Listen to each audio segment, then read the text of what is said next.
iko hivi: mtu unapoitwa kuwa mwana tayari umekwisha kuingia mbinguni. Au nyinyi mnasubiri kwenda kuingia mbinguni? Anasema tayari umekwisha kuingia mbinguni. Kwa sababu gani? Anasema you are seated in Christ. Yes, kwenye Waefeso, in the very presence of, you are seated in Christ on the right hand side of God the Father. Anasema mkono wa kuume wa Mungu Baba, lakini ile ni lugha ya picha. Mungu ni roho, hana kulia wala kushoto. God is spirit. Ukifunuliwa macho uone katika ulimwengu wa roho, hutamuona Mungu alafu na Yesu amekaa kulia kwake. Mungu haonekani. The only thing you will see is the Son of Man. Mungu hana kulia wala kushoto. Lakini Wayahudi walikuwa wanaelewa kwamba ukisema my right hand man, maana the executor of my will, yule ambaye anatenda mapenzi yangu, yule ambaye amebeba neno langu, mtendaji. Kwa mimi nimekaa ndani ya Kristo kama mtendaji wa Mungu katika nyanja za ulimwengu wa roho. Ndio maana nimepewa na mamlaka ya kuhukumu ulimwengu na kusamehe watu dhambi. Sijui kama Yesu huyu mnaanza kumwelewa kwamba ni Yesu kidogo wana tofauti na yule wa kidini. Yesu huyu hakufanyi wewe kuwa muumini. Yesu hakuja kutengeneza waumini. Kama bado uko kwenye level ya uumini, Mungu akutoe pale. Yesu hakuja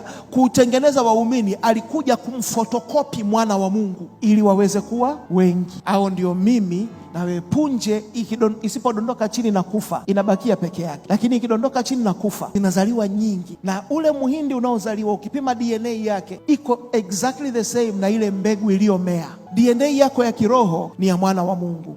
Hujitahidi kukubaliwa, hujitahidi kuwa mwana. Rather, macho yako yafunguliwe kuona kwamba you already are, kwa sababu ya kile ambacho kilitokea msalabani.